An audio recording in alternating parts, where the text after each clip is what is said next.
I'm Sabrina Jones. This is my friend Penina Bita. Yes. And let me ask you first, do I have your permission to film you for my class? Sure. Okay. Thank you so much. And thank you for doing this for me. I appreciate it. Okay, I'm just going to ask you a few questions. We're going to walk through this little interview process, and I appreciate you taking the time to do this with me. Okay. First of all, say your name. My name is Penina Bita. Okay. And where did you come from, Penina? I'm from Congo. From the Congo. Okay. So tell me a little bit about your life before you came to America. What are some things that you remember? I remember playing games, silly ones. We don't play them here though. You can only win them in Africa. Yeah. Some silly games. Yeah, climbing mango tree. Oh, climbing the mango tree? Yeah. Yeah. Yeah, I remember a whole lot. Going to school back home. What was school like? School was fun and very interesting. More than here though, because back home teacher will even whoop you in school. Oh, the teacher whoops you in school? Yeah, it's like, school was fun. Yeah, you learned a lot. Felt like you learned a lot. Okay, so what led you to come to America? What was the process? Were you actually in a refugee camp? Yes, I was a refugee in Zambia for over 10 years. A refugee in Zambia for 10 years. What was the name of the refugee camp? Wange camp. Wange? Yeah, we had 4 camps in Zambia. We had Solwezi, and we had Kawambwa, Mwange, and Maemba. Okay. So I was in Mwange. Okay. All right. It's kind of a province of Zambia.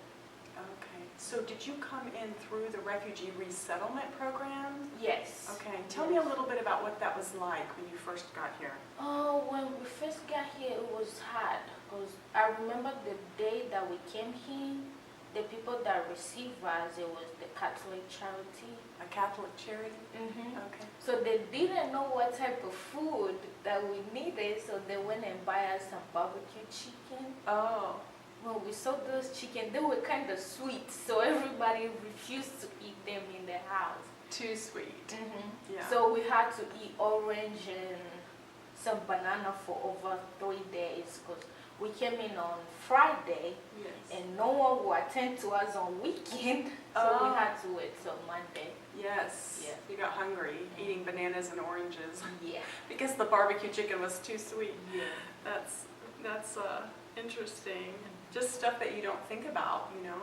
So you came to us through our African congregation.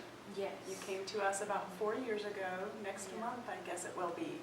So that's exciting. So tell me what you feel was the biggest obstacle when you came to the United States and went through that process. For you personally, what was the biggest obstacle that you encountered with our culture and that whole process? When I came here, I think things changed. To me, it felt very difficult, but not on the job part, because when we came here, they told us once you have the work permit, you're allowed to work, and that was really good because everyone can work here. It's not like back home, you can't get hired if you don't know anybody in the company or you don't have anybody that connects to you. But the most difficult part for me was school, because I came here, I was already 17, going to 19. So when we came, in my head I was thinking, okay, in America I'll just go there, I'll be in school, I'll do all this good thing and become someone. But it was not like that. They put me to work, and then after working I had to figure myself out to get into school. Yes. So you're saying in the Congo, in your African culture, you wouldn't have been able to get a job if you didn't know somebody who was in that company already. Yeah. So coming here, when you were given the work permit, you were told if you can complete this and get this taken care of, then you can find a job. Yes. And that did happen for you here? Yes, it did. So that would be a difference in the cultures, that you didn't have to know somebody where you got the job. You were able to just get a job, so that's great. What was a fear or a concern of yours when you came? And then tell me if you still have that same fear or concern. Yes, my fear is still on the part of when I get old. Let's say if I'm doing these jobs that I did not go to school for, and I'm working for the salary that is not allowing me to save enough money when I'm old to take care of myself. That's still my big fear, though. Oh, yeah. Yeah, because I still think that I'll work till I get old. But back home is good. You work and you have a little business going on. So when you retire, you can still have enough because you had your own business to fall back to. Yes. That is still Just my saying. fear. Though. Yes. To develop a skill that you can Yeah. make more money and save for your retirement years. So, was it difficult to get a job when you first got here? How long did it take before you were employed? It only took us 1 month. 1 month. Yeah, Okay. and I was employed at a hotel called Holiday Inn. Oh, a Holiday Inn? Yeah. Okay. Did you do some custodial work there? Yes. You did? Okay. Okay, very good. So, what strikes you as being the most different in America than in the Congo? When you think about the cultures, what are some of the things you could mention that are just so different?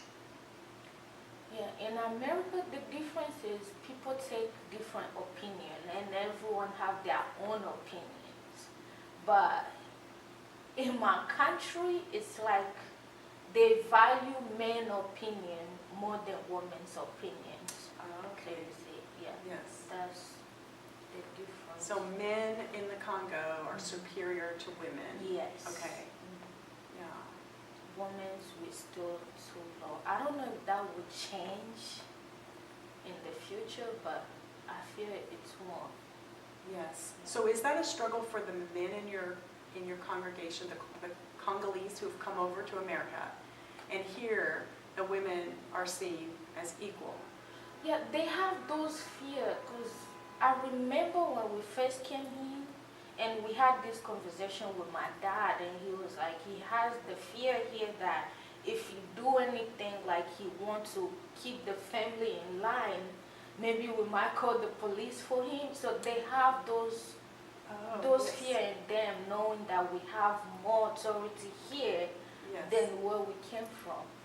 Yes. I think they live in that little fear, like we can do this, we are here. Yes. Is it? But for a woman, is that empowering to you? Yeah, I mean, it's kind of empowered, but I think it's empowering them in a bad way because most couples that came from back home, they live here for about 3 years and we have found so many divorces. Divorces? Yeah. Oh, no. Because they think they have powers to say anything to their husband or act anyhow. Oh. I'm not like against the empowerment here for women, but it's just that we African are taking it wrong. Oh, okay. Yeah. Yes. And that's kind of the history of our country as well, with the women developing rights and that sort of thing. There was kind of a, sort of an outrage of behavior when that all happened, at some level anyway. So I can understand how for a culture who didn't have that and now they do, where there's a little bit of that. But that's interesting, your perspective on how that's actually hurting your culture, at least right now. Okay, let me see. So did you speak English before you came to America? No, I only knew one word because we used to have people that used to come from here in the refugee camp. I don't know how they call them. So they used to speak with us in English. So the only word I got from them was I'm hungry. Yeah, so you knew the word hungry. Yeah, I'm hungry. The only word. Yes. So you've learned a lot in these few years that you've been here. Did you start taking the ELL classes at the church here? No. I remember because I got a job after 3 months, and then after 3 weeks of working, the job was so hard for me. So I had to go and apply to go to Job Corps in Memphis, Tennessee. Ah. So that's where I went and did my EL class. And then I tried to take my GED, but I did not finish it because something Yes. happened there. So. Yeah, and we're going to work on that. We have some tutors lined up for you to get you through that. Okay, do you feel like Africans view leadership differently than you've noticed Americans do, and if so, how? Yeah, in Africa, leaders are most like, what word can I use? They worship them. They worship them? Yeah. Okay. So here, they don't care. Here, it's just, he's a leader, he walks just like other people. But in Africa, they take them in a highly position up there. So Yes. yeah. Do you feel like that's at all based on fear? Are the leaders, do they invoke fear in people? Yes. Is that why they're sort of worshipped like that? Mhm. So it's not a reverence of respect for them No. necessarily. But it's that kind of fear, like when the kids have parents, the parents that are used to whooping them, you know, they have that sort of fear. Yeah. They fear their parents. It's not that they respect them, but they, Yes. Yeah. So that's the same with the leadership in Africa. Yeah, Okay. they. Explain a little bit about what the civil unrest was there that led to you going to the refugee camp and ultimately coming here. What was happening? I mean, do you remember? I know you were younger then, but do you have any remembrance of like the violence that was happening, or? I can't really remember because I was little, but I hear Yes. story being told that my country was a peaceful country. Then we accepted refugee from Rwanda. So when they came in my country, they saw that we had so many good things, gold, we have oil in my country, so they wanted to take over the country and have people from their country to be leaders in my country. So it's like, and my country is the most biggest country in Africa. It's the third biggest country in Africa. So they wanted to cut the country into 2 parts. So they would take half and leave us with the half. So the leader in Congo refused that to happen, and then the war started. A whole lot of people died. We lost so many people at the point that we decided to run and leaving them behind. Yes. Okay. And that's when you went to Zambia. Yeah. Yeah. To the refugee camp. But before we went to Zambia, we went to Tanzania first. Oh. Stayed there for 4 years. Was that in a refugee camp? No. No, that was just there in the Yeah. country. Okay. Because they were not yet open the refugee camp in Tanzania. So we heard about the refugee camp in Zambia, so we had to go there. Okay. Did your parents have a business? Yeah, my dad was like an importer. He would buy stuff from one country and take it to another country to sell them like that. Oh, okay. Did your mom have a business, or was she at home My with the children? mom had a store that she was just selling stuff. Yeah. So my dad come with different stuff, clothes, food, and just put it in the store, and she was just there. Selling it. Yeah. Okay, very good. Okay, what about community? Do Africans have a different perspective than Americans on just their connection with their community? How can you speak to that from what you've observed in America compared to in Africa? Yeah, American community, as I said it before, they care about everybody. Yeah, but if we start having like different community group with Africans, it's like the most people that will benefit from those community, it will be those people that are leading that community. That's the thing about the African. So, Okay, so you Yeah. feel very connected to them, not as much like you can make decisions all on your own. nah, Yeah. yeah. But do you see that in America? Do you see sort of a culture that allows individual thought and action? Do you see that more? Yeah, I see that more here. Yeah. Okay. So tell me something that you think is unique about your African cultural heritage. Something that you don't really see here in America. Something that's important to you that you want to hold on to. Yeah. Something that is very unique. It's a whole lot, but I'll take one. Yes. Well, tell me a few, whatever you want to tell me. Church. Church. Yeah. Yes. We worship freely, like very freely. It's not like here, and it's like when you go to church, you even forget about all your worry. You just, there is you and God. That is something unique that we hold into it.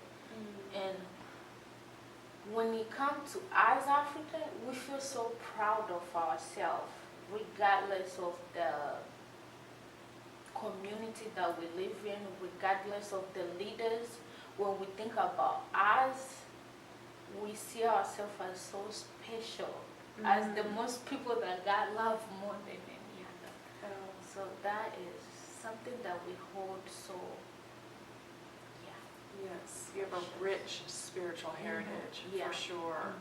And I know, and when you say you worship more freely, you know, I noticed that here, obviously you worship for hours into the Yeah. afternoon, and you don't, you know, there's no concern so much for time, is there? You care more about what you're doing, and you're focused on each other and on God and worship, than you are about the time. Yeah, Right. we really don't take time serious.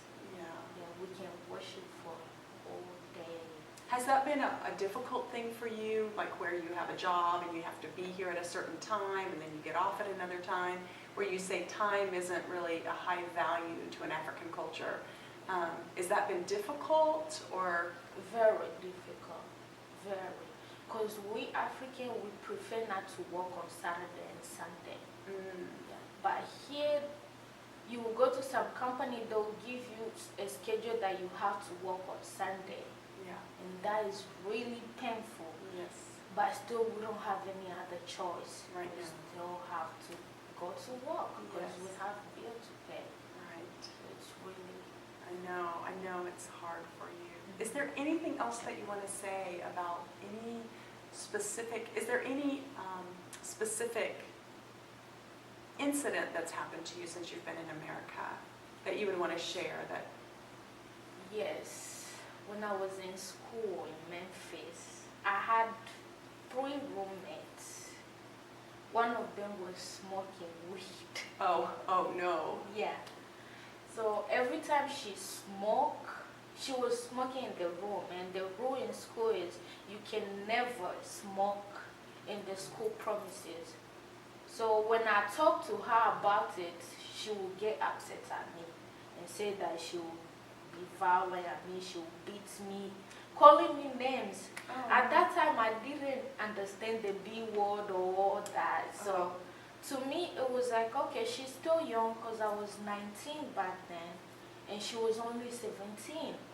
So to me, I thought that I was still having that African spiritual thoughts, like she's my little sister, and if I tried to talk to her, she would change one day. But it did not change. So one day I was in my room with the scissor, taking my hair off. She came with them cigarettes, started smoking in the room. I told her to stop smoking, she should go out, and she refused. On that day, I think she was just high up there. So she did not see the thing in the way I see things. Yes. Yeah, and my fear was like when they catch her, she will lose her chance to be in that school because she had been kicked out of high school. That's why she went to job corps. So I tried to tell her not to do that, but she refused. She took bleach and poured